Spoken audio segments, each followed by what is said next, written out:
So, magandang umaga, tanghali at gabi sa inyong lahat na nakikinig ng audio record na to.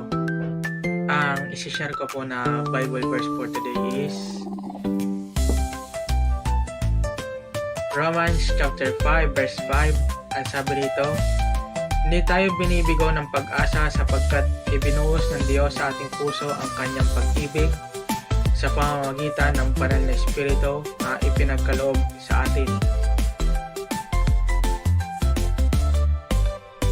1 Peter chapter 5 verse 6. Kaya't magpakumbaba kayo at pasakop sa makapangyarihang Diyos at kayo'y itataas niya sa takdang panahon.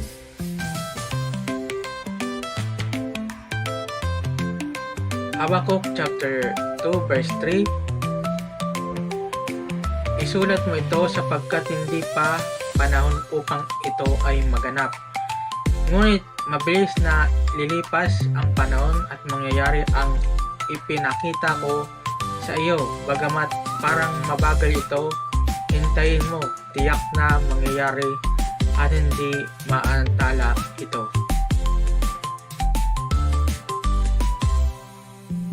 Ephesians chapter 3 verse 20.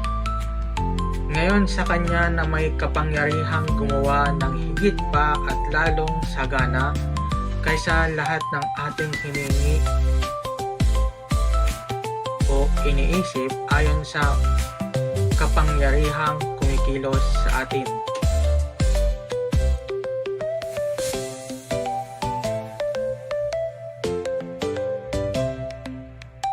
Joshua chapter 1 verse 8. Huwag mong kaliligtaang basahin ng aklat ng kautusan, pagbulay-bulayan mo iyon araw at gabi, upang matupad mo ang lahat ng nakasaad doon.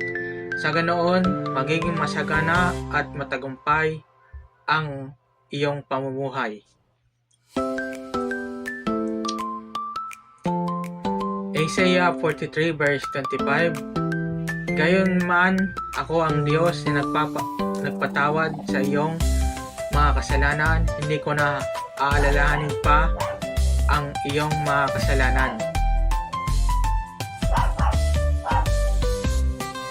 Matthew chapter 5 verse 6.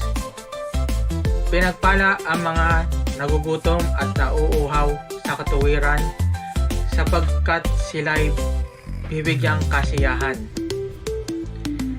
So, yun lamang pong Bible verse natin for today. Maraming pong salamat sa pakikinig.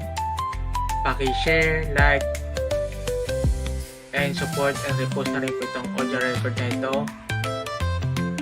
At para makasalba ng maraming kaluluwa at espiritu ng tao.